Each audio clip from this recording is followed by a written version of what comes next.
Rob Van Dam, listening to True Hill Heat. Pow.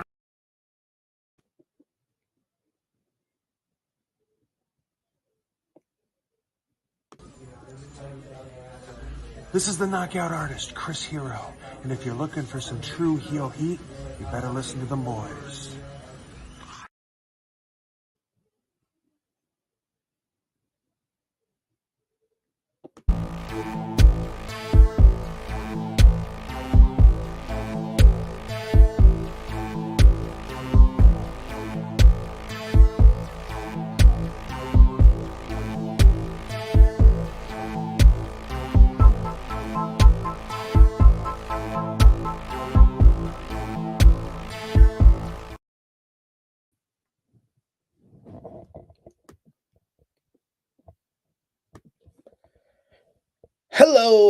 Hello. It is me, your True Hill Phenom, SP3. We are live on the True Hill Heat YouTube and Facebook for our NJPW The New Beginning in Osaka review.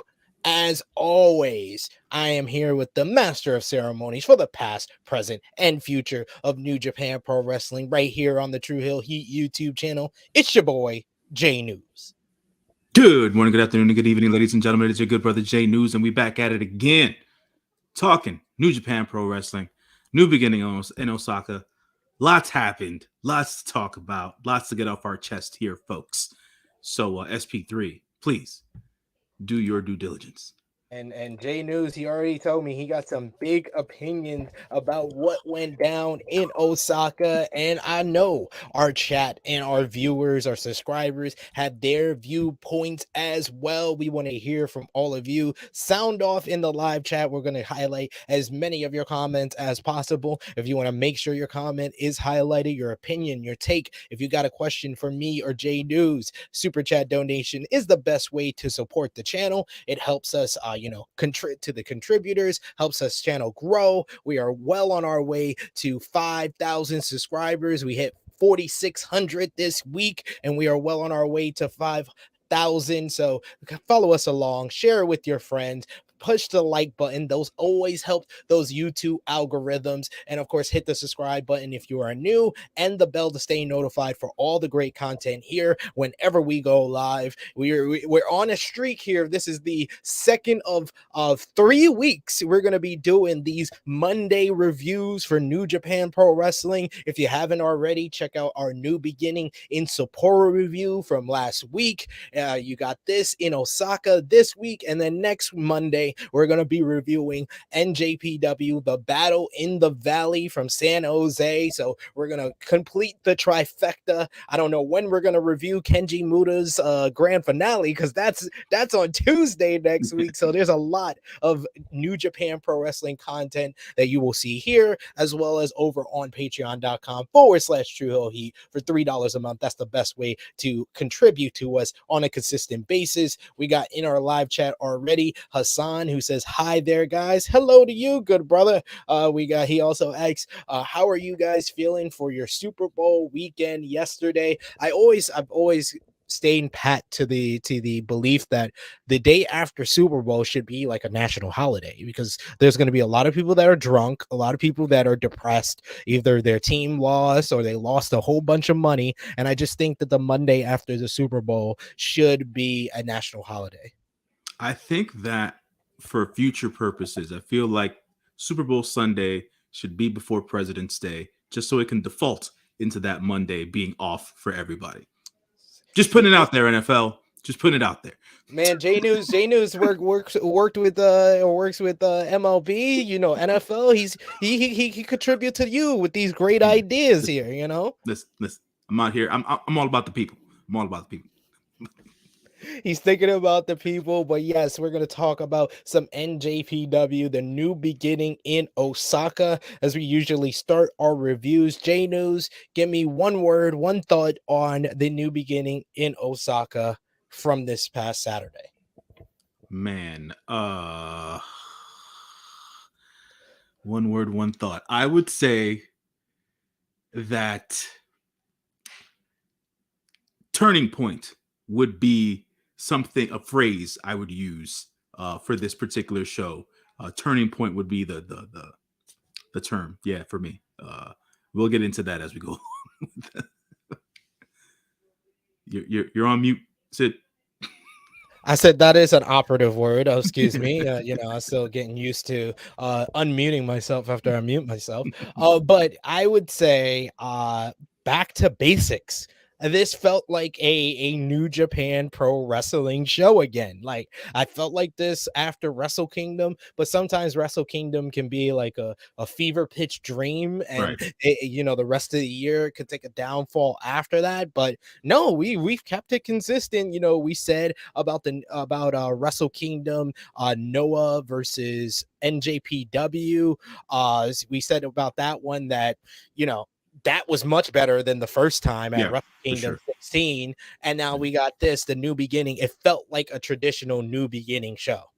Yeah, for sure. I think that a lot of what I gathered from the show was the excitement of the crowd. Osaka was live, man. Osaka was for what New Japan is, right? In comparison to what we have here in the States. For a New Japan crowd, Osaka was live. They were chanting, they were cheering. It was the reactions were good.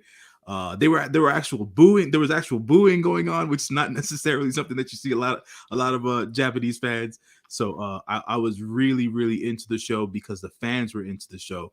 Outside of the fact that there was terrific professional wrestling in this show, in the ring, and there was also terrific professional wrestling outside of the ring in New Japan Pro Wrestling. So this turning point for me, back to basics for you. Yes, I think it all kind of correlates.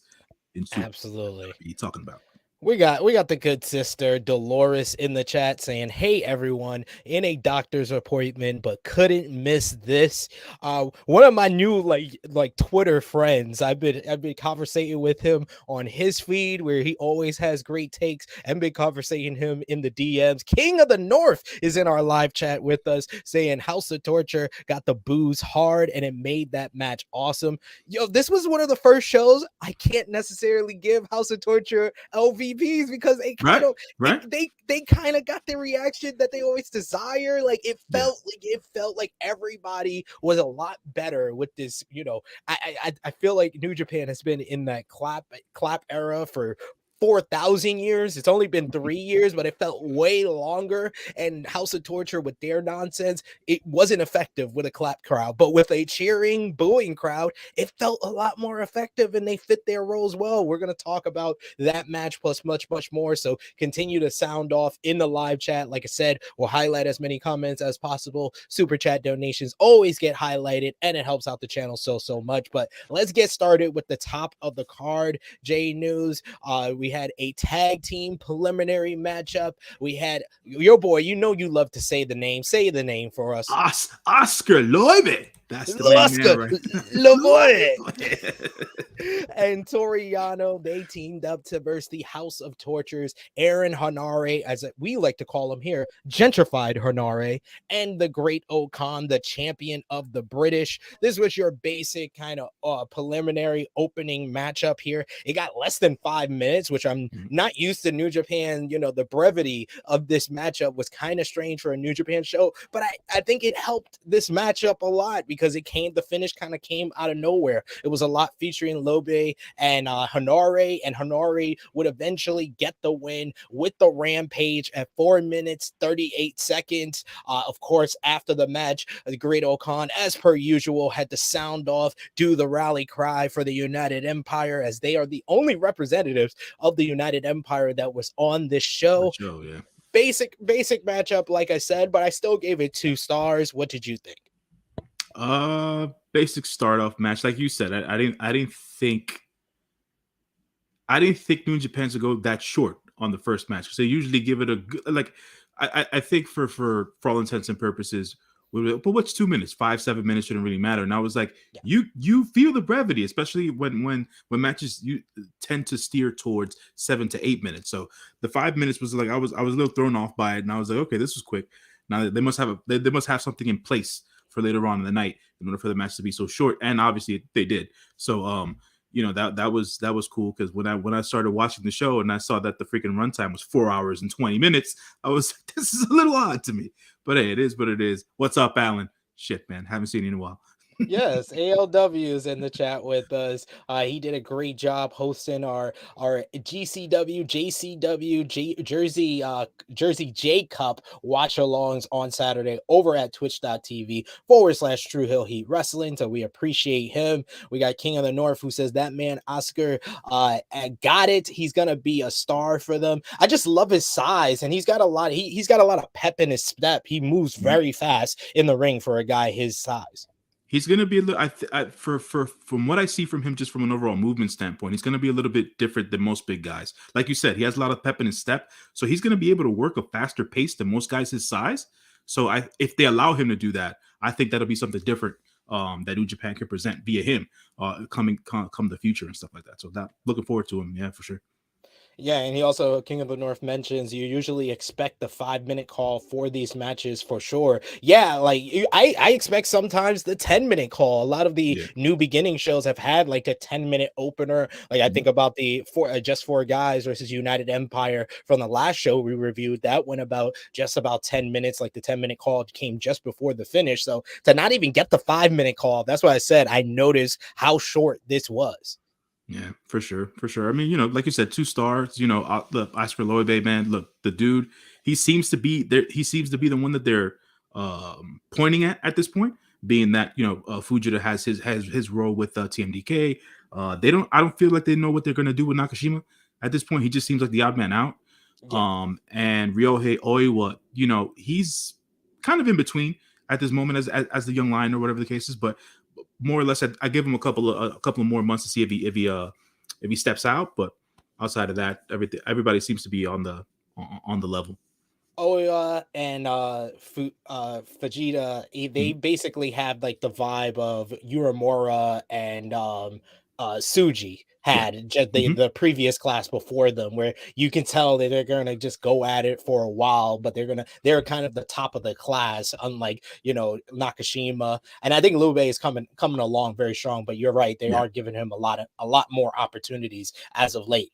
But let's get to the second match on the card. This was another short one, but it is J-News' favorite time. It's time for a multi-man matchup, as we had Ryusuke Taguchi teaming up with Tiger Mask and Shota Umino, the shooter, and Honma to verse the Los Ingobernables de Japón's Bushi, Hiromu Takahashi, Sanada, and Tetsuya Naito. This one went 8 minutes 43 seconds. We got a little bit of shooter going at it with Naito again, continuing that rivalry, but it came down to Hiromu and Taguchi in the ring together. Hiromu hitting Time Bomb 2 for the 1-2-3. But more importantly about this matchup was the post-match. The lights went out as LIJ was celebrating in the ring, and Lio Rush appeared on the screen in a great vignette. It was well shot. It had his music, the Bad Child, in the background, and he made the challenge to Hiromu Takahashi, saying that his boy Yo came up short against Hiromu in Sapporo, so now he is challenging him. This is a matchup that I know me and you have been talking about since Lio Rush returned to New Japan all the way back in the US last summer, and then he had his appearance in the Super Junior Tag League with a great performance with him and Yo. We kind of pegged him and Yo to be next up for the tag team titles after the big win by TJP and Akira last week, but it seems like he's positioned himself as the number one contender for the IWGP Junior Heavyweight Championship. I thought that would be the main event for the Junior Festival that's coming up on March 1st,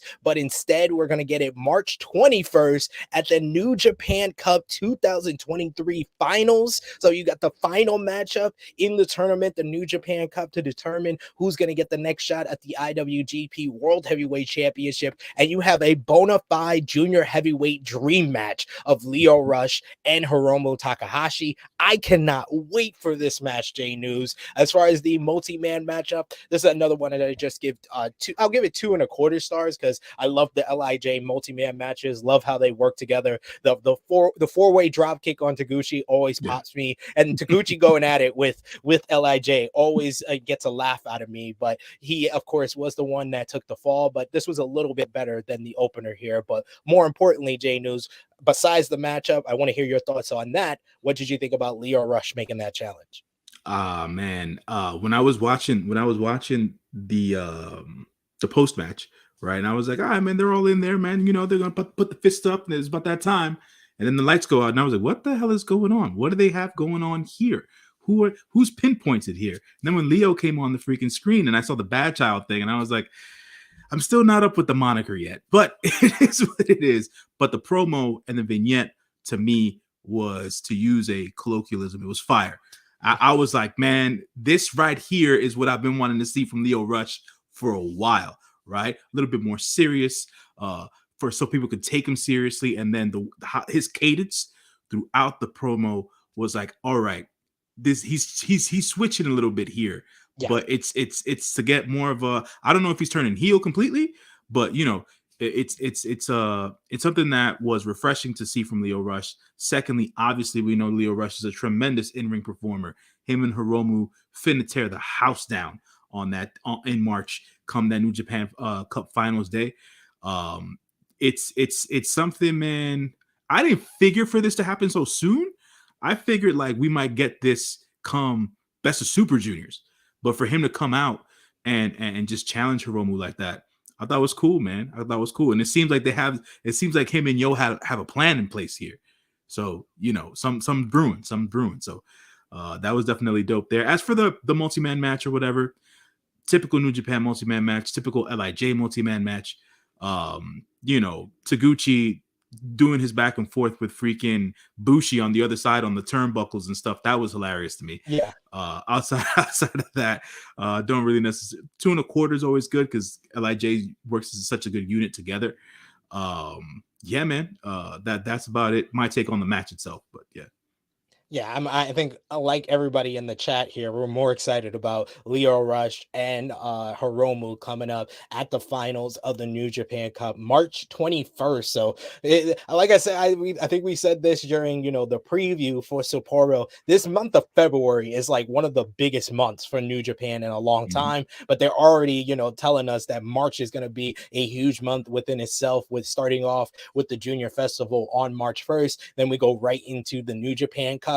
We'll talk about the bracket for the New Japan Cup as we wrap things up. Looking forward to what's going on in New Japan Pro Wrestling.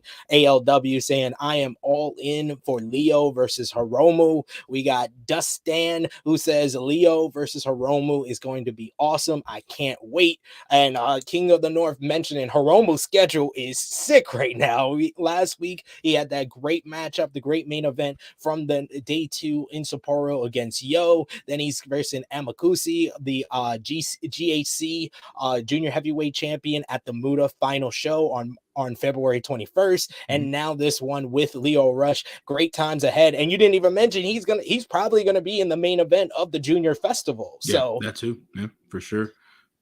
And he's producing that whole show. So yeah, it's a huge year, not just for, you know, the guys at the top of the card, but for Hiromu as well, who I think Hiromu might face at the Junior Festival if he is going to defend the IWGP Junior Heavyweight Championship, may come from the next match we're going to talk about here. The third match on the card was Master Wado going one-on-one with Taiji Ishimori. I like the story of this matchup because you had early on Wado kind of trying to play Ishimori's game with submission moves and the quick little reversals, but then Ishimori, of course, had to do the Bullet Club thing, expose the corner and work over the arm, looking for his finishing move, the kind of the Border City stretch, as I like to call it, shades of Alex Shelley. But in the end, it was just him overpowering Wado with some high impact moves. He hits a big lariat and then he finishes him off with the bloody cross to get the 1, 2, 3. This one went 11 minutes, 18 seconds. I like this matchup. I gave it 3 1/4, and I think this made Ishimori look very strong. And I love the story commentary was talking about how Ishimori has to feel kind of slighted by the fact that Lio Rush kind of moved in. Like this was supposed to be, we were even talking about it on the preview that's here on the channel, that this was supposed to be really like a number 1 contenders match. Like this was going to set up who versus Hiromu next. But Lio Rush was like, no, no, I'm going to have my video be sent in right after Hiromu wrestles. So this won't really matter that much. So hopefully, I would think Ishimori will have to talk his way in. But if he's going to be at the Junior Festival as well, like he's already advertised, why not give us Ishimori versus Hiromu at the Junior Festival? I mean, I can understand and appreciate your take. As you know, I'm a little bit tired of Ishimori at this point. I don't not much of a fan of his, but I did figure we talked about Wato's way to the Grandmaster, right? He can't take 100 steps forward. There's just no way. There's just no way. He had to take a couple of steps back again because he's got to trip. He's got to trip up before he starts to run. You know what I'm saying? So at this point, being that he lost to Taiji Ishimori, do I see Taiji Ishimori facing off against Hiromu again this soon? I don't know. I think with everything that Hiromu has going on with the Junior Festival and stuff like that, and then the match that he has going on at the Noah show, I don't think him and Ishimori will go at it during the festival. Maybe at this, I don't feel like Leo's going to win the belt, but once if Hiromu wins that match, then I can see, okay, Taiji Ishimori is going to go ahead and challenge again or whatever, unless someone else steps ahead of Ishimori. Maybe that becomes the story at the end of the day, right? Maybe that becomes the story throughout the year, that people keep on stepping in front of Ishimori to get back to the IWGP Junior Heavyweight Championship. So, that's also cool as well if they go along with that plan. But from a match standpoint, look, man, every time I watch Wado in a match nowadays, I continue to be more and more impressed because it seems like his chemistry with certain members of the roster is really, really, really good. And him and Ishimori work very well together. So I have to say that.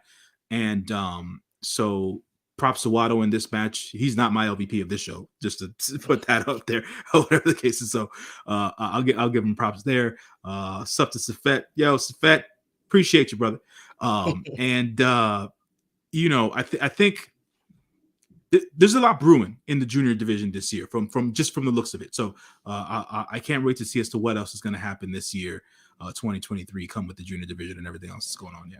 We've come a long way from, I think it was just like maybe 6-7 months ago where we were talking about the junior heavyweight division felt kind of stale, and it was just a Hiromu, Desperado, and everybody else division. But Ishimori had a pretty strong reign as champion. He went 7 months as champion before losing the title at Wrestle Kingdom. Master Wado has improved so much. You got the additions of guys like Leo Rush and Teton. Yo stepped it up and had his best match ever in Sapporo last week. So yeah, there's a lot going on in the junior heavyweight division. You got the Junior Festival, and this is kind of the era of collaboration. I put that up on my Twitter page, that it's the era of collaboration for New Japan Pro Wrestling. So God knows who from other promotions is going to come in and might challenge Hiromu next as well. Yep, definitely, man. I can see the era of collaboration being a very fruitful venture for New Japan Pro Wrestling. Indeed. Let's talk about the fourth match on the card, which went very differently than I think we both predicted in our Osaka preview. I think this is the only match I got wrong, honestly, on the Osaka preview. But the fourth match on the card was Hiroshi Tanahashi going one-on-one with Kenta. These rivals of the two. This is the first time they've went one-on-one since Wrestle Kingdom 16 last year, when Hiroshi Tanahashi committed murder on the Kenta with that high fly flow off the ladder through the table. And this one was another physical bout, but it was a lot of strong psychology. It was a more of a slower pace matchup. Kenta kind of trying to use his usual tricks. The attempts at doing a ref bump were hilarious. And how he finally got the ref bump was rolling up Hiroshi Tanahashi and doing this over the top flail. Like, it reminded me of my daughter when my daughter gets upset and she takes bumps. Like, that's what Kenta did to eventually knock down the referee. He grabs a chair. Both men do drop toe holds onto the chair, so they were kind of even at that point. But finally, Hiroshi Tanahashi reverses the go to sleep with a sling blade. He hits the high fly flow standing edition, and then follows up with another high fly flow to a down Kenta at just under 14 minutes. I really enjoyed this matchup. This felt like Tanahashi kind of getting back into form, getting a huge victory here that we both did not expect here, and it did set up something for later in the night. And we did also get a little show of respect here at the end. So that was a little bit different from what we usually see between Kenta and Tanahashi. I enjoyed this match up to this point. This was probably the best match on the card. I gave it 3.5 stars. What did you think? No, I enjoyed this match as well, man. The only thing that got me, and listen, guys, I watch a lot of New Japan, but there's a lot of stuff that I miss as well, because sometimes I don't watch the post match interviews and stuff like that, and I don't read up on enough articles and stuff. Why is Tanahashi missing teeth? Was that a gimmick thing with the Toothless Tana? Toothless Tana. So Kevin Kelly said something about he bit into a protein bar that was too hard, or whatever the case is. I don't know how that happened. I don't know if it happened during a match. I don't know if it happened during training. I don't know what happened there. But when he was missing teeth, they were gone. You know what I'm saying? Like it was when Kenta started grabbing at his face, and you saw a huge gap. He needs falsies at this point, because it's completely gone. And I don't think at what is he, 46, 47 years old? I don't think those are growing back anytime soon. So he needs some falsies put in. Yeah, man, he's gonna get some veneers. It's gonna happen. He's gonna join the likes of the Mick Foleys and the Roman Reigns. Yeah, that's right. Yes, Roman Reigns wears veneers, people. So let's get that right. Just please believe I know that, because my missus, I remember SummerSlam 2020 when he came back, and my missus was like, "That ain't his teeth. That ain't his teeth. He cut down his teeth to put in the falsies." Oh man, it was so it's weird, right? I just saw him in a match last week. He was fine or whatever. Then you see this big, this true front teeth missing on the top bridge, and I'm there like, man, Kevin, that must be a rib. Kevin Kelly's not telling the truth. I don't know what happened here or whatever. I don't know. It would have been better if they said he got punched in the mouth. Yeah, matches, and then he went back and he spit something up, and it was his teeth and stuff. Yeah, give me a tough guy story. I don't know. So, I don't know. Do we know for sure Speedball has veneers? His teeth do look extra white though, so I wouldn't be surprised. Oh man. We also got CM. He says, "I miss the baby teeth for Roman." Okay. And then she says, "I speak for all the Roman woman stands. All of them do. They all miss the Roman baby teeth." Listen, man, I don't know what how this came into being. I'm not sure why it's a thing. If you have bad teeth, missing teeth, bad oral health, understood, right? But just for the sake of cosmetics, it's like, I don't know, man. But to bring up a funny point, and you'll get this, and people from New York might get this, or people who've had HBO throughout the years might get this. So yesterday, I was having a conversation, and Hookers at the Point came up. If you don't know what Hookers at the Point is, don't worry about it for right now. He ain't talking about fans of Hook from AEW. He's talking about actual occupational hookers at Hunt's Point in the Bronx. Yes, exactly.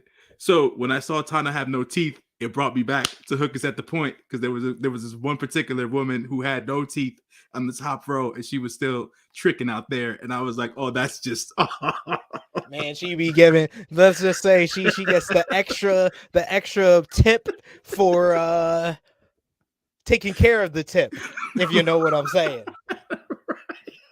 I forgot what Pat said yesterday about it, but he called it something. Anyways, let's go on. Oh God, I don't know how we got to this point, but missing Toothless Tana is the reason that we got here, ladies and gentlemen. Right. That's all I know. What? I don't even know what this is saying. CM says we have a a whole Oh form about wow. it. Oh Jesus. Oh Jesus. Ninja Borders. I feel like every time I mention Hook, it don't matter if it's a New Japan stream, an AEW stream, a WWE stream, you always show up at that point, or you're watching and you don't comment until I say something about Hook. I love you for it. Ninja Borders says, "Am I in time to fantasy book Jay White versus Hook?" I I'm mean, not. Do you know what, man? I mean, let's get to the match first before we get to that. yes, So, we'll get to yeah. that. We'll get to that. We also got CM who says, "Love no context though." What? What are we doing? What are we doing here? Yes, ALW. I agree. Not off the tracks. This is off the rails. It's off the rails, man. How did we get here? How did we get here? Ninja Mortis Uh, saying Briscoe that's Tanahashi. right. They Yep, they he was said it. they said that. He was in the ring holding the picture during the memorial for Jay Briscoe a couple of weeks back. So he's just bringing on the spirit of the Briscoes with the Very toothless true. fronts. Ninja Mortis says perfect time to get here. I guess yes, Anytime. yes. That's right. It's a great time. It's a It's a great great time. time to get here. Remember to drop the thumbs up, share it with your friends as well. Let's talk about the fifth match on the card. Aforementioned, what King of the North brought up in the chat, it was for the never open weight 6-man tag team championships. You had Sho, Yujiro Takahashi, and Evil, the House of Torture, defending against Ren Narita, El Desperado, and Minoru Suzuki. Before this match, we were calling them not Suzuki-gun, but Mm-hmm. this match changed everything. But I did like House of Torture's kind of strategy here, jumping Ren Narita, because Ren Narita has been the one for this team that's been getting all the victory. So they took him out on the entranceway, took out Suzuki on the floor, and they isolated El Desperado. El Desperado had to fight from underneath against all the members of the House of Torture for a while there. He tagged in Suzuki, who was eventually overwhelmed by House of Torture as well. But of course, Suzuki fought his way back. The King fought his way back against Evil, eventually tagging in the ace in the hole for this team, Ren Narita, the son of Strong Style, who came in with the kicks, came in fired up, and then eventually this trio, as we called them, not Suzuki-gun, locked in all the submissions. We had El Desperado with Pinche Loco with on no Nubo Dos on Show. You had Suzuki with the Cobra Twist on Evil, and then Ren Narita locked on his submission hold and tapped out Yujiro Takahashi to give us new never open weight 6-man tag team champions. This match went just under 13 minutes. I thought it was really a lot of fun. And then after the match, we got the big announcement as they celebrate with the gold. Suzuki talking about his lineage, or Carl Gotch, Anoki, all the people that helped train him to become this king of pro wrestling. El Desperado being one of the junior heavyweight examples of strong style, and of course the son of strong style, Ren Narita. So their name is officially Strong Style. That's right, baby. That's right. I like it. Short, simple, to the point. This was a lot. This was a lot more fun with a cheering and booing crowd. This is probably the most fun I had watching a House of Torture match in 3 years, ladies and gentlemen. I give this match 3.25 stars, but like I said, I like this Strong Style trio. This gives something for Ren Narita. Eventually, I don't know how long this partnership is going to last, but eventually when they want to move Narita up to the next level, a big match with him and Suzuki, it's already kind of tailor-made for that coming out of this group. But for now, they make really good never open weight champions, and I like the story and completing the story in this matchup here of them finally coming together and having an official name, Strong Style. So what did you think about the match and the new name for Narita, Despy, and Minoru Suzuki? I like the match. The name is apropos at the end of the day. It defines these guys. As you guys well know, if you've watched our previews and other New Japan shows, you guys know that I love this new hardcore version of Despy, because hardcore Despy is definitely a shot above the rest. Minoru Suzuki is the king of pro wrestling. For people who don't know, I'll put you on to something real quick. I listen to Katse Ninare every day before I go to the gym, because that, ladies and gentlemen, is my pump up music before I hit the freaking weights. So that I'll let you in on that one. And Ren Narita, man, he's the future of this goddamn company. For you people who not understand this, Ren Narita is the future of New Japan Pro Wrestling, and he is on the right track right now. I love this strong style team. Look, man, for the first time in 3 years, the House of Torture got appropriate heel heat. Appropriate heel heat. Not go away heat. Appropriate heel heat. They got booed. They were doing dastardly things that made people boo, and it worked. Thank you to the crowd. This is it. House of Torture should thank the crowd in Osaka for making sure that they were the heels in this match. That is what this is about. I gave this match 3.25 stars as well. I just liked everything from the outset. Like when they beat up Ren to start the match, I was like, oh shit, so he's taken out. So now it's gonna be a 2-on-3, 2-on-4 actually, because people forget Dick Togo's always there. Evil Dick. Evil Dick. We haven't said it in a while. When Evil and Dick Togo are together, the tag team that New Japan doesn't want to give us because it's too evil. Evil Dick. All the women in the chat know what Evil Dick can do to you.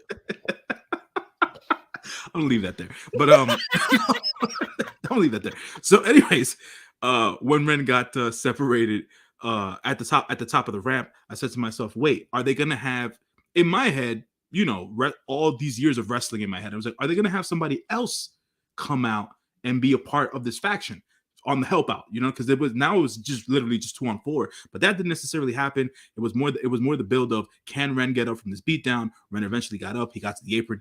I love the slow way he rolled. Yeah, down the ramp. He did the slow roll down the ramp. It was hilarious.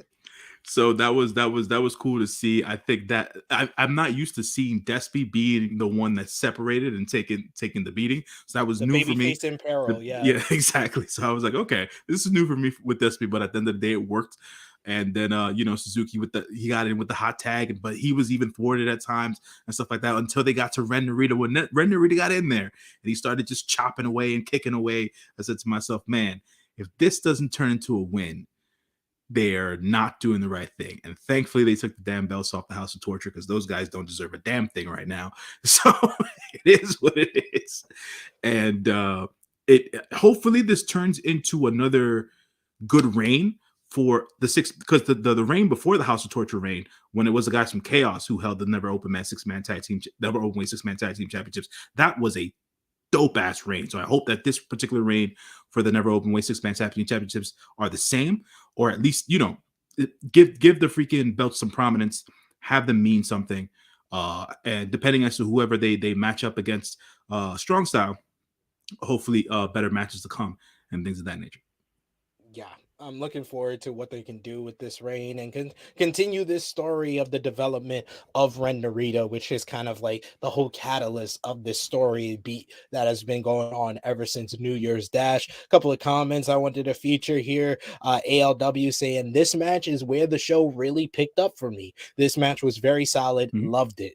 We also got Dustin, who he's preaching to the choir here, and he's 100% right. So far, I think Narita has been booked well, greater than Shooter, 100% greater than Shooter right now. Yeah, I'll say that. But I think Shooter's one of those, he's one of those guys, and you could see it in him, that he's going to be able to outperform his booking, I think, along the way. So that I think, I'll still worry because the booking's going to be bad, but I think he'll be able to outperform it.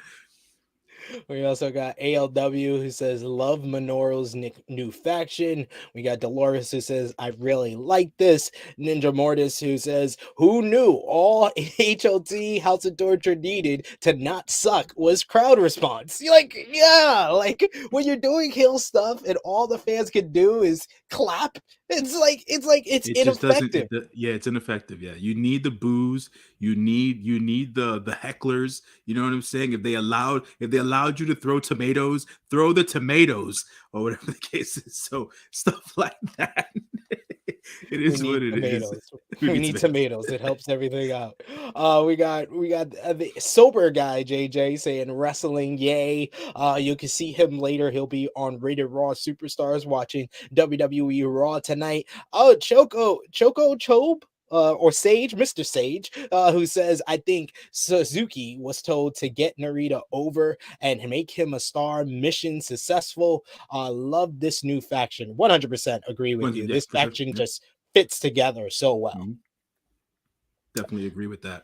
Next was the match everybody was talking about going into the show. Everybody was either anticipating it or dreading it. If you knew the deal, J-News didn't want to listen to me, but one of us was right on our prediction show. The other one wasn't.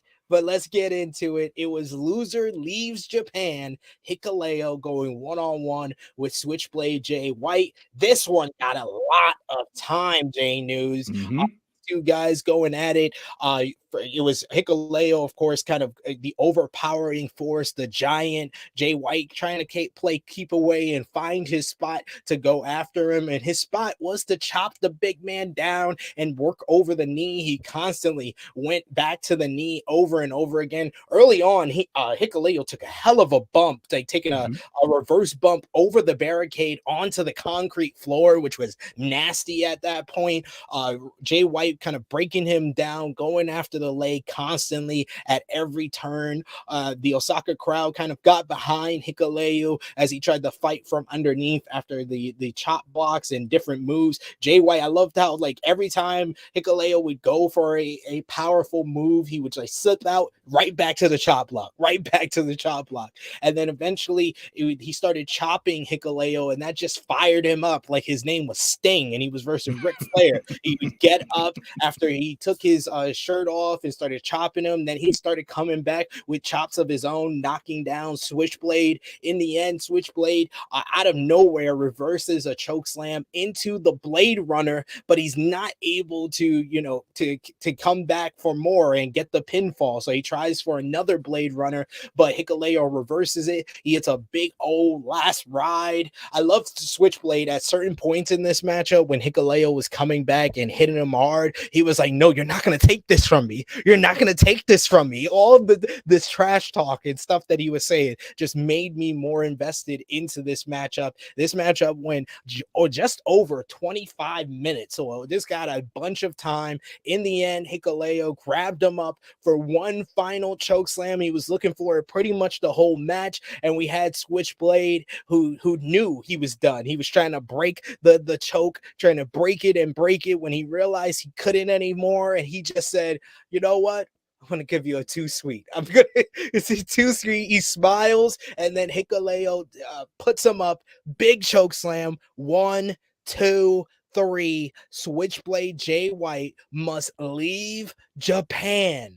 Wow, it happened, y'all. It happened. And just the reaction of the commentary, the reaction of Switchblade, just his facial expression, how like downtrodden he looked afterwards. And this was a key moment, and that's why I had to get this screenshot. Him going over the commentary early on in the matchup, he was talking trash to Tada. He was like, you know how good I am in this building. You know more than anybody, because it was just 4 years ago in the building to the date, February 11th of the New Beginning in Osaka this year. 4 years ago, February 11, 2019 was when Jay White won the IWGP Heavyweight Championship for the first time in Osaka against Hiroshi Tanahashi. And he gives him the fist bump, and Tada tells him, thank you. I was like, oh boy, this is the end of the Switchblade era, of building a city that he has become synonymous for. His first singles match in New Japan Pro Wrestling was in Osaka, and his final match in Japan was once again in Osaka, and the crowd gave him a nice ovation as he walked out on the shoulders of Gato after the matchup. In the press conference afterwards, he said that New Japan is his home and the New Japan fans are his family. He said he's going to try to, be the face of New Japan in the United States, but all the reports that we're hearing, it doesn't look like this is going to be a long-term thing of him trying to be the face of New Japan in the US. But I would say this match definitely overachieved, in my opinion. I wasn't expecting much from this.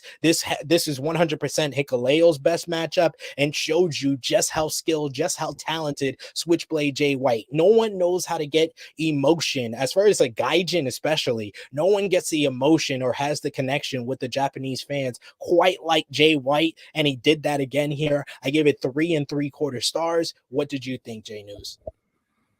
Oh, man. I think that the star rating I gave this match a 4 stars. To be quite honest, like you said, Hikuleo's best match. Jay White showing that he's a ring general. I forget who here put it in the chat as well. Dude, this was masterful storytelling in the ring. And for Jay White to be able to not only carry the match, but Hikuleo sell his ass off. Hats off to you, brother. You didn't have to prove anything to anybody. I've been steamrolling you with a whole bunch of shit the last 2 years, and you got better. That's all I ever asked for. You sold your ass off. You made me believe. Like when Jay White was taking his knees out, plural, both his knees, not just one, both. I said to myself, yo, Leo don't got a chance here, bro. You don't got a chance. But there was one part of the match that got me when Hikuleo's shirt came off, right? And I said to myself, shit, he really looks like his dad in this thing. And I was like, yo, this is crazy. He did with the long hair, especially. And everything else. I was like, yo, wait, he looks like his dad in this shit. And he was powering up with the chops and everything. And I was like, oh, we gonna go full on berserker mode in this shit. Where's the spike at? I was waiting for that to happen, even though it didn't. But the fire that they brought out of each other, right? Just them cursing at each other in the ring and stuff like that. that shit was hilarious to me. But at the end of the day, them just they're not big beefy men outside of freaking Hikuleo. People don't think of that way of Jay White, but they were really smack of that man meat. And at the end of that day, I said to myself, this storytelling is what Hikuleo needed, right? He needed this rub because he needed to prove that he could carry him, or at least he can be in a match that was of quality. Right now, it's like he's got to go out and prove that he can carry a match of that quality on his own. So that's something else that Hikuleo's got to do. But Jay White, man, what can I say? What can I say, man? Ever since him and Will Ospreay tore the house down at that ROH show we went to live, SP3, I've been a fan. And this dude, man, if the reports are true, brother, look, man, look. I thought yesterday when he was walking out after the match was over, him and Gato arm in arm, you knew he wanted to shed a tear. But he held back. He kept his composure because he's a pro at the end of the day. I didn't see the post-match comments, so some of the folks in the chat know more than I do when it comes to the post-match comment stuff. But yeah, man, I thought that this was one of Jay's better matches in recent times, just from a storytelling aspect and whatnot. So big props to them. Look, man, first of all, can we talk about the New Japan Strong thing first? Because I'm not clear on what's going on. I was told yesterday, because like I said, I don't read the dirt sheets and I don't follow along with a lot of different interviews. I was told yesterday that Tanahashi had made some comments as of recent, basically insinuating that New Japan Strong isn't going to be around for much longer, or whatever the case is. That's one thing. He said that he was the one that kind of made the announcement that New Japan Strong was not going to be what it was before, and then they made the announcement that it's just going to be like major shows like Battle in the Valley and stuff like that, and they'll have like live shows, and then they'll break those down into like the weekly show, because they're having I believe in March they're having another big event, and then the next night is a New Japan Strong live event, and I think that show is going to have is going to be broken down into multiple weeks. So they're not going to do the weekly stuff as they were doing it before. Yeah. Okay, understood. I thought it was going from the way that I was understanding it, the way that it was explained to me. I thought New Japan Strong was going away completely. No. Okay. Yeah. So that's a good thing there. Secondly, let's go back to Jay White. You're right. Jay White's not going to last long over in New Japan Strong. That's He is the shark in a pond in that particular place. So there's no way that he'll be the face of New Japan Strong. As to where he's going to go, I don't know what the rumors are or the rumors and innuendo are in that side of the realm. Help me with that, SP3. Fightful Select made a report yesterday, coming off the heels of Jay White losing this match on Saturday, where they said that those within New Japan say that his contract ends between Battle in the Valley and WrestleMania. So in my eyes, What? this means I said like we don't know yet 100% what is gonna transpire here. I really feel, and I think I mentioned this also in our Osaka preview, we're gonna know more after Battle in the Valley with his big match with Eddie Kingston. If he loses to Eddie Kingston, I think it's all but finito. He's done. He's done in New Japan. If he loses to Eddie Kingston at Battle in the Valley, this is him going out on his back. He putting over a guy that he saw as a young lion, saw a little bit of himself in, and kind of mentored for a long time in Hikuleo here, giving Hikuleo his best match yet. And then he turns around and he's going to have another great match against Eddie Kingston at Battle in the Valley. But I think he's going to lose that one. Spoiler alert for our predictions later this week. I'm going to predict Eddie Kingston to win that one. And I think Jay is leaving. He's either, and both of the top promotions, WWE and AEW, are very high on Switchblade. I said my prediction on the preview show of, I think if I'm Jay White, I think he's going to WWE. I don't think if WWE says, oh, you're going to start off in NXT, then I don't think he's going to WWE. I think he'll turn around and be like, hey, Tony, you remember me? I was the guy that won the IWGP World Heavyweight Championship match at Forbidden Door, because WWE, he's a main roster guy. He's main roster ready. He's got the look, he's got the character work, he's got the promo ability, he's great in the ring. He has everything it takes to be on the WWE main roster, and he has shoe-ins with his close relationship with Finn Balor. Finn Balor was kind of like his mentor and kind of discovered him when he was, wrestling in New Zealand and Australia, and he brought him over to New Japan. He's got the ends with Gallows and Anderson. I said before, he saved Gallows and Anderson from, kind of getting stale in Impact Wrestling when he chose the Good Brothers over the GOD, and then he brought them back over to New Japan, which kind of got them their new contracts with WWE. It was their coming back to New Japan and feeling like the Good Brothers were hot again, even though they really weren't. But they got 5-year deals with WWE, and they're doing nothing right now because AJ Styles is injured. So if you want to give them something to do and make sense of them getting a 5-year contract, pairing them up with Jay White kind of seems like a shoe-in, and then him eventually feuding with AJ Styles kind of positions him at an upper mid-card type of role. But that you have there's a whole bunch of dream matches for him in AEW if he wants to go that route. He's created good relationships with AEW, Impact Wrestling. He's one guy that when he becomes a free agent officially, like the report says, between Battle in the Valley and WrestleMania, he has the whole world at his hands, and he just has to choose. Does he want all the money in the world, all the dream matches and freedom? Or does he want to make himself another big fish in a small pond? He can choose whatever he wants. Oh man. Romeo asked a very good question. He says, where would Jay White get most lost in the shuffle, AEW or WWE? And I actually had that conversation yesterday with our boys Pat and Johnny. And Pat made a real good point, man. Both rosters are overloaded at this point. He can get lost in either or way. Now, the thing is about Jay White, because he does have a certain it factor, him getting lost, I don't think would be much of a problem either or way. There's things to tie into in both companies. It's whether or not, it's the schedule, really, I think, for Jay. I think at this point, he lives in Florida, guys, right? I thought NXT probably, I know it's beneath him, but it's probably a good bet. He just got married not too long. I hear you. I don't. If you want to stay in Florida, you might as well go to AEW then. That's true too. But where's the money gonna where's the most money going to come from, right? Because some WWE. guys get good. You're right.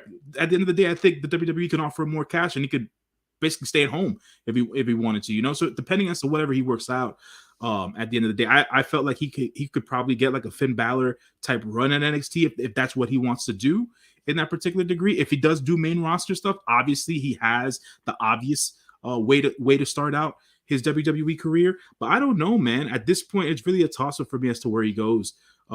He has shoe-in and common sense shit to do in either or company. He's too good to be a bottom of the card guy, to be honest.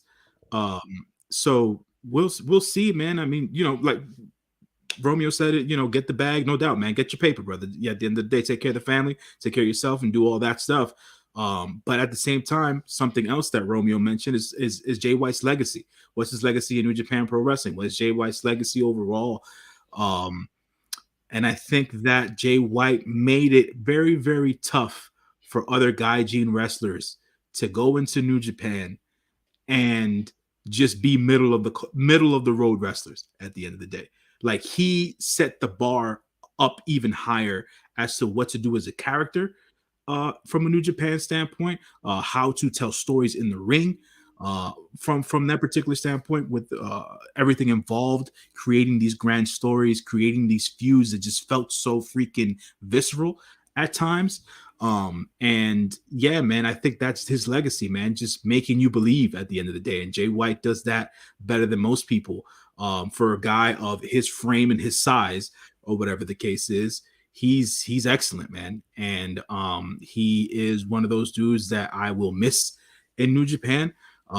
If once he leaves, if Will's the only one left, it's gonna be one of those seasons where, shit, man, 2024 is around the corner. It might not just be Will being left. Will might be gone too. So I don't know what New Japan's gonna do in the next calendar year, but we'll see how it's gonna happen, how it's gonna break down.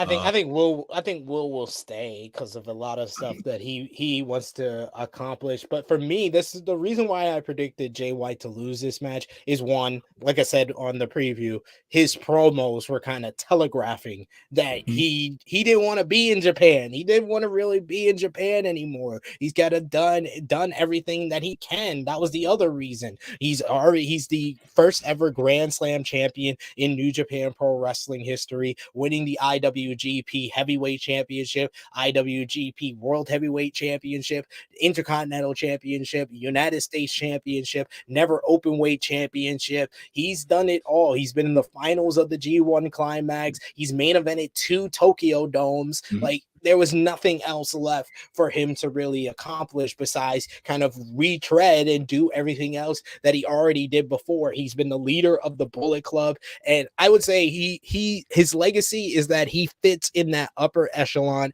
of gaijins of the past 2 decades for New Japan Pro Wrestling. His name is right there along with Kenny Omega, AJ Styles, Prince Devitt, Will Ospreay. He belongs in that rarefied era with all those gaijins that really made an impact on New Japan Pro Wrestling and made themselves into the main event.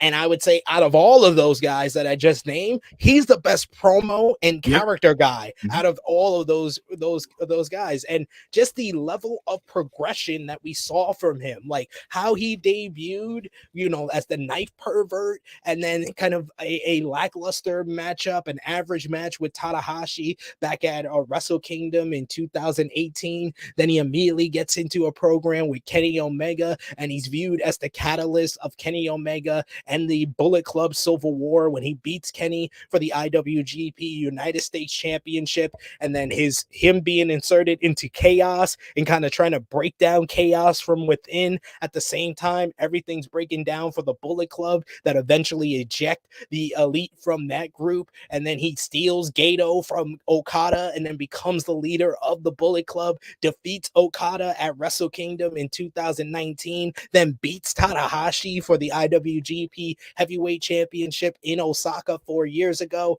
main events Madison Square Garden against Okada. Then he eventually goes to the G1 Climax finals with Kota Ibushi as that epic matchup there. Then he comes back to you know, in 2020, he's back into a prime position. He beats Ibushi on night 2 of Wrestle Kingdom. Then he had the big match with Naito on night 1 for the Intercontinental Championship. He had Naito's number for a while there before he lost to Naito there. Then eventually he has the Tokyo Dome main event with Kota Ibushi in 2021. Everything that he's done in this time is just like rarefied air. He sold out Madison Square Garden, sold out the United Center, main evented Tokyo Domes. This man's legacy is stand pat. He has one of the best gaijin legacies in New Japan Pro Wrestling history. Yeah, for sure, man. Can't disagree with that, man. I just hope that wherever he goes next, takes him seriously and allows him to be Jay White. I don't need him being anybody else. Because if that happens, bro, from a New Japan fan standpoint, if they turn him into something he is not, I can care less if he gets it over or not. It's not him. It's just not him. So that's all I have to say about that. Because I know he'll be Jay White in AEW. I don't have to worry about that. But the WWE thing, I know how Hunter works. He'll probably be Jay White under Hunter. You just never know with what's all the crap that's going on backstage back there. So you just, I'm hoping for the best. Get your money, brother.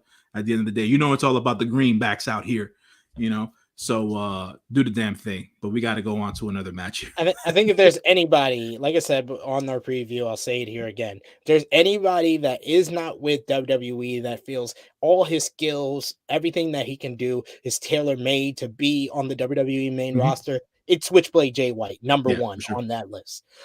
We got a bunch of comments about the matchup I wanted to feature. Romeo saying great finish to the match. We also say got ALW who says this was so good because I think most people assumed Jay was winning. Not this guy. Even though I did wind up predicting it and getting that prediction wrong on our prediction challenge. So I didn't believe in my own prediction. I'm sorry.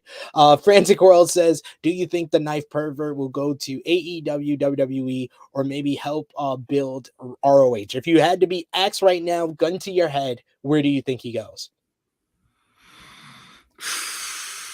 Money, WWE. That's what I think so too. Sean saying Raw after Mania, calling it now. He's saying that's when the Switchblade debut goes down. CM says Eddie said he gonna whoop his arse because CHK can't stop him. Absolutely, that's what I would do too. So before you go to Ninja Mortis, something real quick. Do him and Cody have a checkered past? What, Jay White and Cody? Yeah, and Cody Rhodes. Yeah, no, not really. Not really. Right, they kind of were they were involved in that whole angle back at New Beginning in 2018 when Switchblade beat Jay White. Then Hangman, came out to challenge Switchblade. Omega took the spotlight from Hangman and gave the title to Jay White. And then Cody came in like, why are you trying to steal Hangman's spot? But he didn't really interact with Jay. Okay. All right. Okay. All right.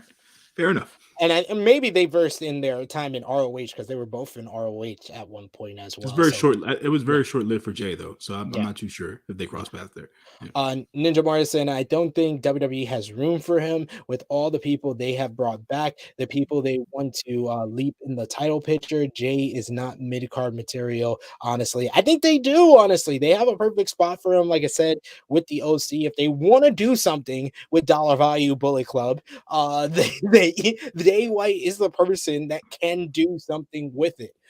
We got Safet who says, remember the Good Brothers got that special clause in their contracts. Yeah, they can basically stay at home if they're not going to be used. And I know they enjoy their time off and still getting paid, but you want to do something with them with these 5-year contracts. Yeah, I mean, but if you can stay at home and be around your hot Asian wife and your 5 kids, that's cool. And LG's perspective, I don't know what the hell Luke be doing nowadays anyways. It is what it is. Make the money, guys. Make the money. CM says makes more sense to sign to AEW and work multiple paces. Yeah, there's benefits to both as well. Yeah, there is. Dunstan, who says if he goes to AEW, he can still make money from AEW and New Japan. Yeah, he could work the New Japan US shows as well if he does sign with AEW. Frantic World says, yeah, Jay White can work with other wrestling companies if he goes to AEW. Dustin following up and saying Jay evolved more than the other past leaders from a character standpoint. 100%, 100%, agree with that comment. We also got Will Chisholm, who says we know Seth is trying to get that Jay White match. Yeah. Seth is always for Seth is always for versing the best wrestlers when it comes to, he wants to verse Will Ospreay. So I know he wants to verse Jay White too. Yeah. We'll see. I just saw Seth on the Pat McAfee show the other day. Dude's hilarious. I will say the best idea that I saw for Switchblade in AEW, and it makes a world of sense, is this comeback match for Adam Cole at Revolution. If they want to have him instantly become one of the top heels, have him come in versus a babyface Adam Cole and beat him. And Adam Cole, the perfect way, Adam Cole, the way they kind of structured it with the preview, because he's going to have a sit-down interview with Renee Paquette on this Wednesday's Dynamite. On Rampage, they did a preview, and he said he had someone in mind that he wanted to face at Revolution, but he wasn't going to say it right now. Who was the last guy that pinned him the last time he wrestled? Switchblade Jay White. It makes sense for him to say, I want to face Jay White at Revolution. Hey man, I'm for it. Those guys right there, man. The vignettes, the promos. I'm here for it, man. I'm here. We need to get out. Look, as much as I love MJF, listen, I love the kid, but we need to get out of the MJF promo bubble for a bit. We need other guys to get some shine. We peaked with Roadhead and car crashes. Exactly. Facing adversity. Ninja Border say, for real, Jay been ready to leave. NJPW beat the shit out of him, but when it comes down to it, they only believe on Okada and Tada. Ospreay gonna deal with it now that he's the main gaijin in the company. I think it feels like they have more belief in Ospreay than they had in Jay in the past year and a half. Seems that way. Yeah, it seems that way. We also got here Dustin saying Cole versus White, sign me up. So for sure, we're here for that idea. We're here for that for sure.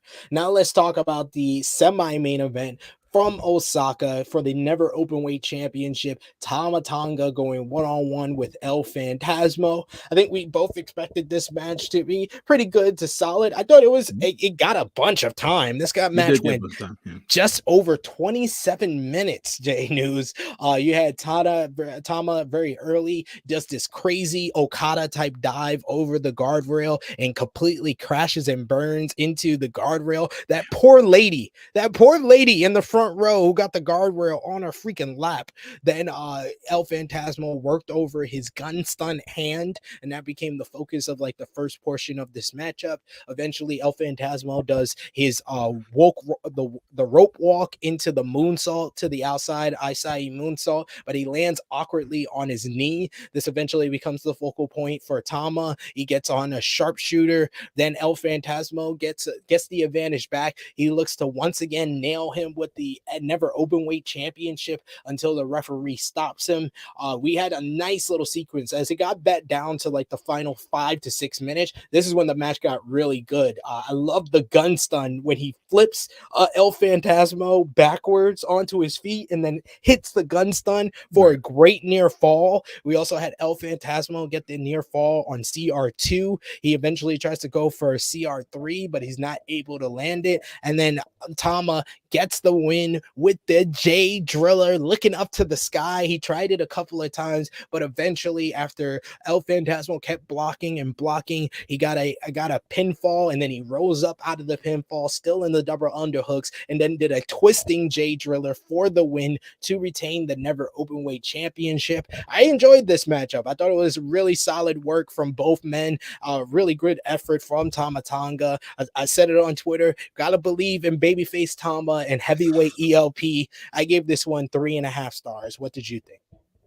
Yeah, man, I thought it was a solid match, bro. I at the end of the day, I wasn't looking at this match to be as long as it was, because not all matches need that much time. But what they were trying to do from a storytelling perspective in the ring, I think it worked. So it wasn't like I didn't feel at the end of the match where I was like, oh, this was all unnecessary. Like, it worked at the end of the day. I just didn't expect the match to have all that time. Where does Tama go from here? Right? Where does Tama go from here? Because does he try to be the leader of the Bullet Club again? Listen, man, with the story that was told in this match in ELP actually giving up the belt and not using the belt against Tama, there is some friction here. The Bullet Club guys not doing Bullet Club things. You know what I'm saying? So, and I think you said this. You thought that ELP would be next in line to be the leader. I said if he won this matchup, he could be the guy to be next in line. But I know a lot of people don't think that he's ready for that spot yet. He may be a year or so away from really getting the prominent push that he deserves. But the guy is talented. That's why I thought that he should be a guy he considered for the leadership of the Bullet Club now. Yeah, I don't know who becomes the leader of the Bullet Club at this point. Usually it's either a shock value pick or somebody who climbs up through the ranks in one of those capacities of strong arming somebody, right? So I would say I don't know. I can't call it at this point. The only thing I would have to say in light of the Jay White match is I think we're gonna no longer have Gato on TV. So that's gonna so he'll be the Booker man behind the scenes for good now. So that'll be a plus. But outside of that, I thought the match was tremendous between Phantasmo and Tama Tonga. Like I said, I don't know where Tama goes from here. I don't know who his next opponent would be lined up against him. Because it's a never open weight championship, right? Maybe they can push Taiji Ishimori in that direction if they wanted to, to continue Tama going through the whole Bullet Club faction and he has thing. the history. He's the one that brought Taiji Ishimori into the Bullet Club. I think that may work or whatever, just from a hypothetical standpoint. Or Bad Luck Fale. We still haven't got Bad Luck Fale versus Tama Tonga. Bad Luck Fale, man. Listen, man. Leave that man's ass in New Zealand and making inspirational videos on social media, because that is what Bad Luck Fale is all about. So. We're here for the Bad Luck Fale inspirational videos, ladies and gentlemen. Look, we got in the chat Ninja Mortis saying, love Tama, but they need to lean into him being a tweener. He's not a believable pure babyface. He kind of a dick. I love him, but it's true. Honestly, the fans love him as this kind of like white meat pure babyface. It seems like this is the most over I've ever heard Tama Tonga in Japan. Yeah. I think that Thomas is over as he's been in a while. So I don't think they're gonna go tweener on him and stuff like that. So we'll see how it works out.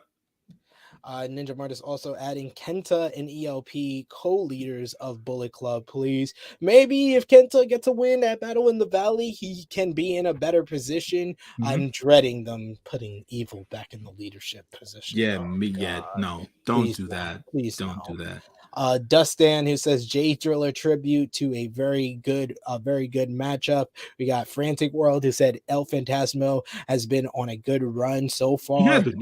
Yeah. I agree with that. Dustin saying Gato can stay in the back and focus on the booking. Yes, we don't need Gato in anybody else's corner for now. That would be nice. And Dustin also saying no Fale. I'm just saying that's the longest other guy that's been in Bullet Club for him to face. It's just a one-off. Get him out the way, get him the win there. It's fine. Ninja Board is saying Fale needs to be done. Damn, none of y'all like Fale. I understand. Mr. Sage, who says, just have to say, love ELP as a heavyweight, and I'm all for him as Bullet Club leader. See, someone's on the ELP bandwagon with me. Listen, man. There's room. The Biz Cliz needs some new blood. They need something different at this point. ELP hasn't hit the stardom, that stardom tier as of yet. And from a promo standpoint,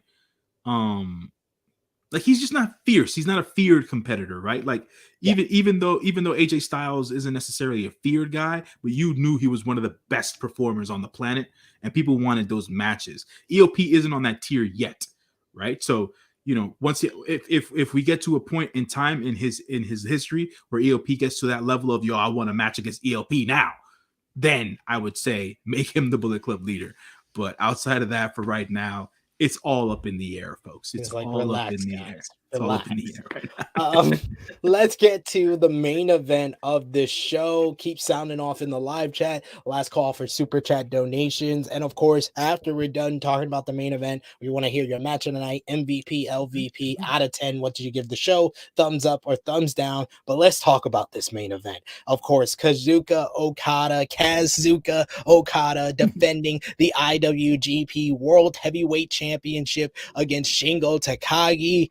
This one, man, oh man, it started off slow. We got a couple of, you know, big spots in the early portion. Okada with the drop kick to a seated Shingo on the outside. You had Shingo hitting a big Death Valley driver on the floor at one point. Okada came back with a tombstone on the floor. We had the teases of the money clip very early on, shades of their first matchup in the G1 Climax back in 2020.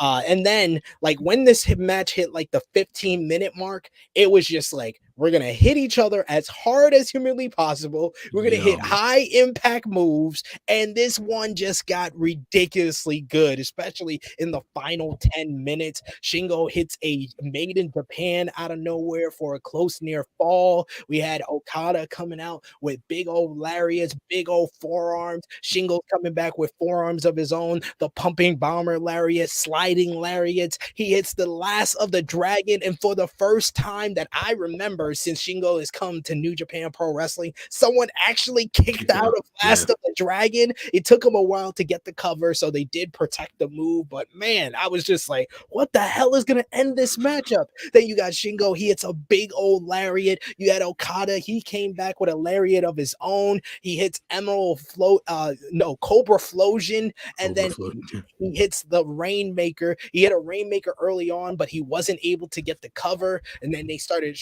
exchanging strikes. But after the Cobra Flosion, he hits the Rainmaker for a second time and gets the 1, 2, 3. This match went just over 32 minutes. And my, oh my, was this an excellent, a fantastic, amazing matchup. This felt like a traditional IWGP World Heavyweight Championship matchup. You had the early portion, which is like the build up, the setup, them starting off slow with the Greco-Roman knuckle lock, and then eventually hitting the stages. They hit another stage with like the money clip and the moves on the outside. You got the Okada drop kick. I love when he hits the Okada drop kick like later on in the matchup, because it means more when he eventually does hit it. And then those last 10 minutes, like I said, was just beautiful professional wrestling. I'm going to talk about the post-match separately, but this match we got to talk about. I gave it 5 stars. This is the second match of the year that I'm going the full boat on, J-News. I got to give this one 5 stars because Shingo Takagi felt like the Shingo that saved the IWGP World Heavyweight Championship again. And then you're versing Okada. This is the Okada that we needed. It feels like Kato Kiyomiya woke up the dragon, woke up the fire inside of Okada. At one point, he had that facial expression, the old like Murder Obushi, Murder Okada facial expression where he had no emotion on his face and he was just like, boom, slugging him. I was like, this is the Okada, the arrogant Okada getting booed by the Osaka fans. And then at the end, they were just like, man, this match is so amazing. We got to cheer both guys. This was just fantastic. 5-star match, in my opinion. J-News, what did you think? Sometimes when it comes down to it and you watch a wrestling match, you say to yourself, is this good or is this bad? And watching Shingo Takagi, as I have been the last couple of years, as you know, he is still my favorite IWGP World Heavyweight Champion. And Kazuchika Okada, because Kaz has been in the limelight and on the top of the mountain for the last decade. We can get tired of Kaz Okada. That's the truth, folks. We can get tired. But as someone nicely put it here, heel Okada is the best Okada. Dunstan, brother, you ain't lying. Here's the deal. Here's the deal. When he came into this match and he just healed off from the sound of the bell, I said, he's going to catch Takagi off guard. And he did. And that to me was the story. Because Takagi didn't know what to do because he was getting heel Okada. Of course, he defended himself. He was throwing off the big moves here and there. Every time Okada would hit him with a hard shot, he was like, I didn't expect this. Where's this coming from? Hey, bro, I didn't do nothing to you. This is just a wrestling match. Like, that was the feel I was getting from this match. And this was high caliber, high quality wrestling at its finest. 5 stars, no doubt. I will give them that because it's the current IWGP World Heavyweight Champion, Kazuchika Okada, and like I said, the best IWGP World Heavyweight Champion, that is Shingo Takagi. Yo, dude, like when they started slugging at each other, I was like, whoa, where are we going with this? Like, I thought they were gonna go into freaking Minoru Suzuki freaking Nagata type mode. We're just gonna throw bows for the rest of the match and stuff. That's what I thought. But man, I don't know how many times I saw them go. I saw Okada go into what that avalanche slide type slam that he does, or whatever the case is. He hit the landslide, and then every time he would go for the Rainmaker, it just seemed like Shingo had another reversal for it. Like he would lariat his arm at one point. He gave him the lariat out of the Rainmaker. Like, I love these sequences. Like, they were just so smooth, so fast, how they were happening, and then the crowd was the cherry on top. Because I've seen these guys have a 5-star matchup in the clap crowd era, but having them finally have this match in front of cheering fans, that's what took it up a notch. And this was better than any match they had before. And like I said, their match at the G1 in 2020, that was a 5-star matchup with a clapping crowd, but this one was even better. Yeah, this one was definitely a notch above the 2020 match. Like you said, the crowd, like, and I said this from the beginning of the review, the crowd made this show. If it wasn't for the crowd in Osaka, this show would have been another mid NJPW show that people would have just like, cool matches, decent matches. But the crowd is just as much a part of the wrestling show as the wrestling in the ring. And New Japan in Osaka Saturday night, they did the damn thing, man. So I can't appreciate that crowd enough. Yeah, we got to get into some other stuff with Okada, man.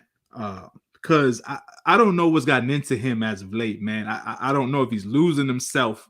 I'm not sure if he knows where he's supposed to be. He's a New Japan guy. Why is he running in on other people in other places?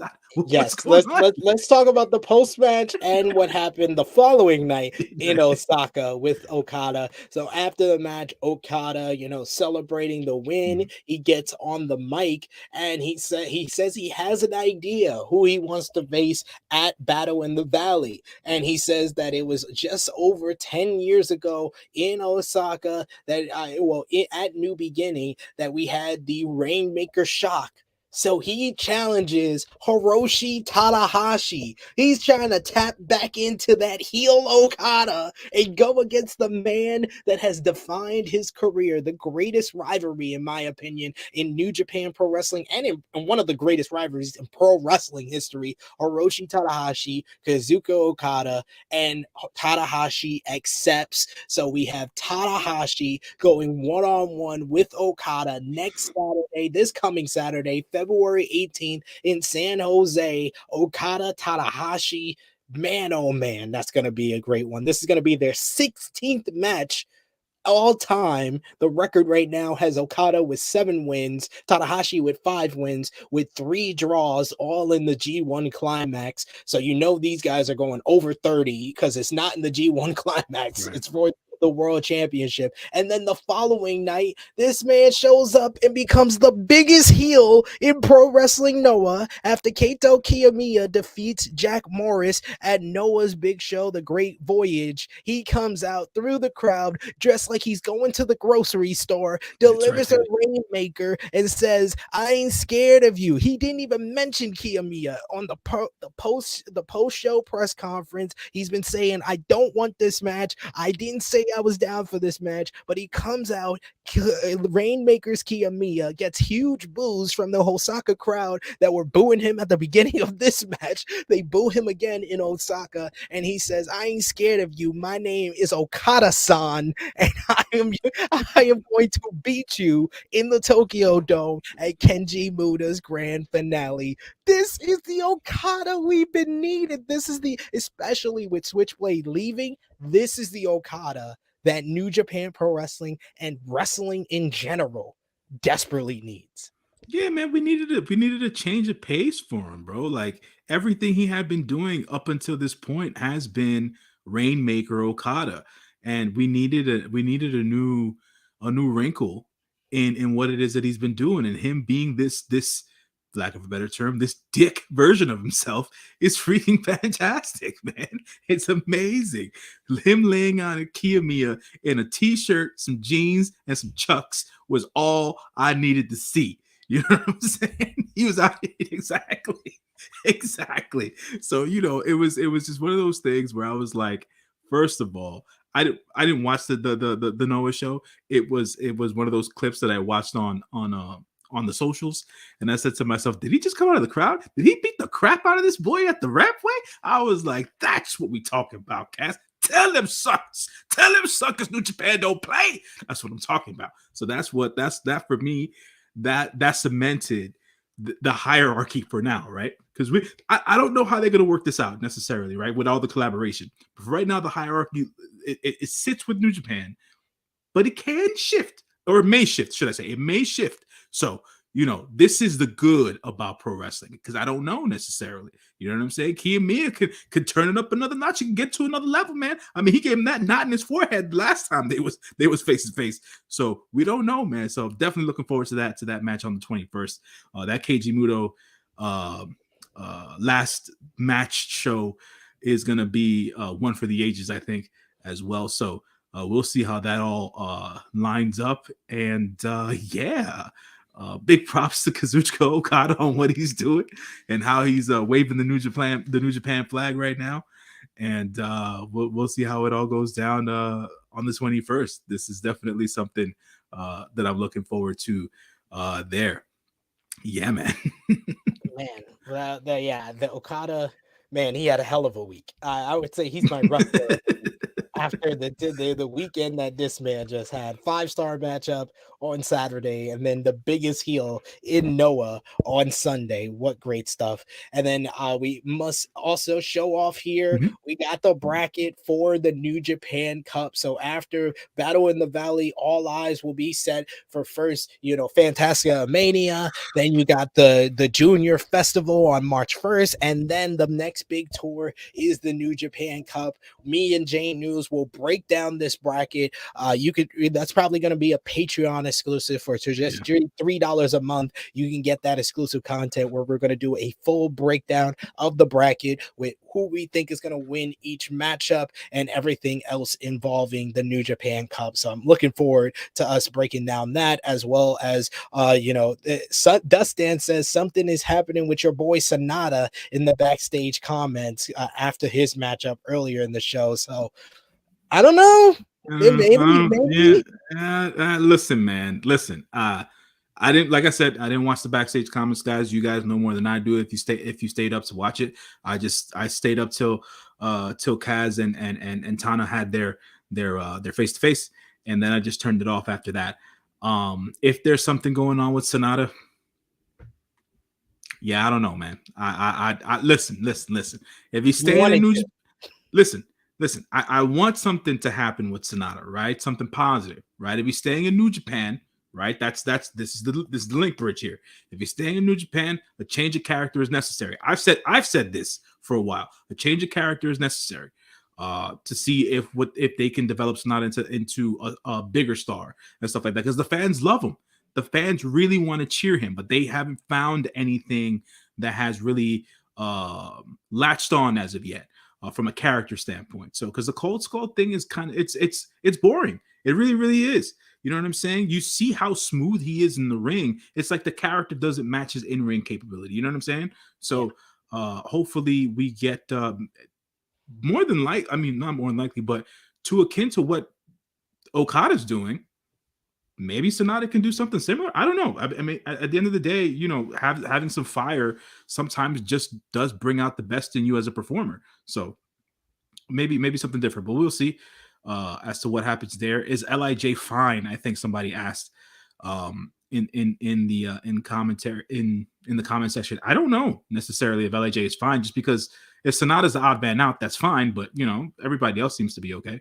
And from what I can tell, outside of the fact that being that Hiromu is running his own show, he's booking his own show. Maybe he's trailing away. Who knows? At the end of the day, who knows? I don't know.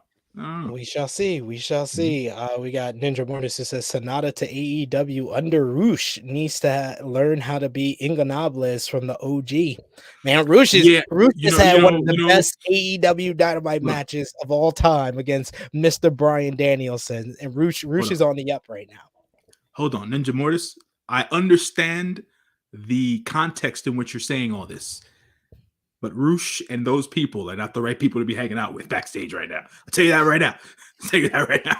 Anyways, tremendous match. Maybe, but not his boy Andrade. Anyway, no. Hey, listen, man, I got some stories for you. Let's put our thumbs in the middle. You guys can sound off match of the night, MVP, LVP, thumbs up, thumbs down, thumbs in the middle. And out of 10, what did you give the show? For me and J-News, for the NJPW, The New Beginning in Osaka. In 3, 2, 1, we both give it a thumbs up. Out of 10, what did you give the show, News? I gave Sapporo a solid 7. So I'm giving Osaka a solid 8. Yes. 8.5. I'll go 8.5. I'll go 8.5 just because the last 3 matches, they went long, but they were good at the end of the day. I thought that Wado did a decent job. In his match against Ishimori, I felt like the 6-man tag team match told a good story, and it was able to elevate the new team of Strong Style. Forget about House of Torture at the end of the day. And solid show all around, man. 8.5 out of 10 for me, just because I felt like it was a better show than Sapporo. So yeah. I think I agree with you. I thought it was a better show than Sapporo. So I think I went 7 or 7.5 for Sapporo, and I'll go 8 for Osaka here. And 8 was definitely down to the final 3 matches. And I thought Kenta and Tanahashi was really good as well. Who was your MVP for the show, J-News? I'll be a homer right now. Jay White. I am there with you. He took Hikuleo to his best match, and he left Japan on the right terms and got a huge reaction from the Osaka crowd. So I'll go MVP Jay White as well. LVP, I'm gonna go with another Bullet Club member, and I'm gonna say Kenta. Kenta, I was going Ishimori. Ishimori won. Kenta, I know he won, but at the end of the day, Kenta did not get the win when he probably should have, and he's still relying on all this cheating when he's one of the greatest Japanese wrestlers of all time. So I gotta give it to Kenta. Understood. I was going Ishimori less based on the fact that he won his match, more based on the fact that what does a win against Master Wado get you? You know what I'm saying? So it's like, so he won, big deal. He got his pin back, and so it's what we doing after that? What we doing after that? That's fair. He did get upstaged by Leo Rush. And match of the night, I think it's no question the main event. Oh, for sure, man. The main event. The close second for me, just because of the way that the story was told, was Jay White versus Hikuleo, but the match of the night was definitely the main event. Kazuchika Okada, Shingo Takagi, take it to the bank. 5 stars, folks. 5 stars. 5 stars. My second 5-star matchup, of course, after Ospreay and Omega, which I gave 6 stars to, but this is my first 5-star match of 2023.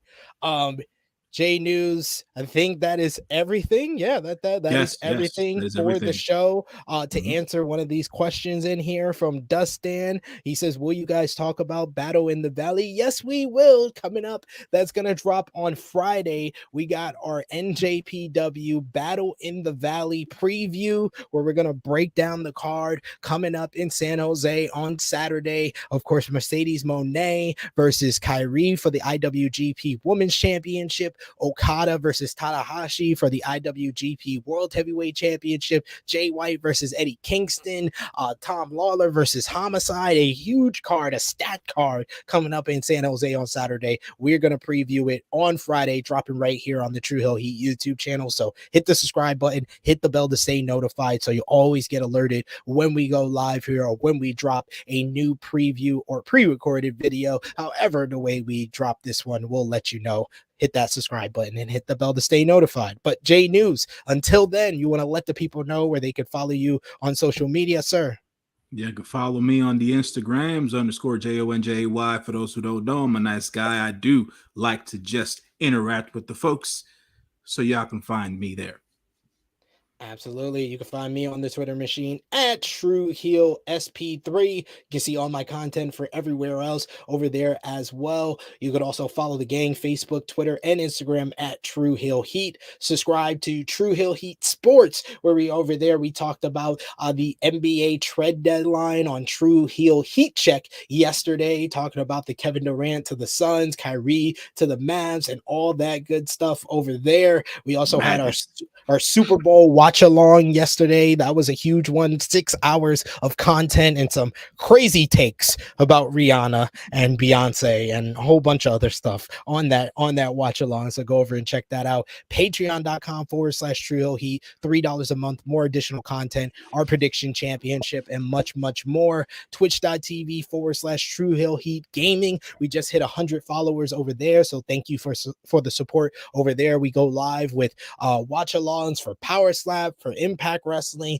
gaming content as well. So check that out over there. And like I said before, Friday, our NJPW Battle in the Valley preview. You can also check out on the channel on demand right now our NJPW The New Beginning in Sapporo Nights 1 and 2 review from last week. That broke down both of the big shows from Sapporo over the last week. And we're going to have more New Japan content because, like I said before, it's a busy month from New Japan Pro Wrestling.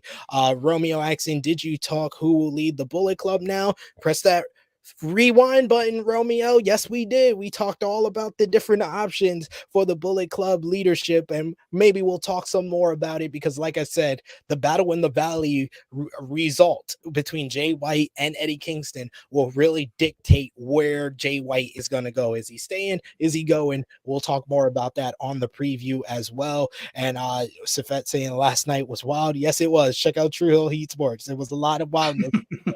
But thank you to J-News. Thank you to everyone in the chat for contributing. You guys are awesome. Thanks for your feedback, your takes from NJPW. But for J-News, it is me, your True Hill Phenom, SP3. This has been our NJPW The New Beginning in Osaka review. We are signing off until next time.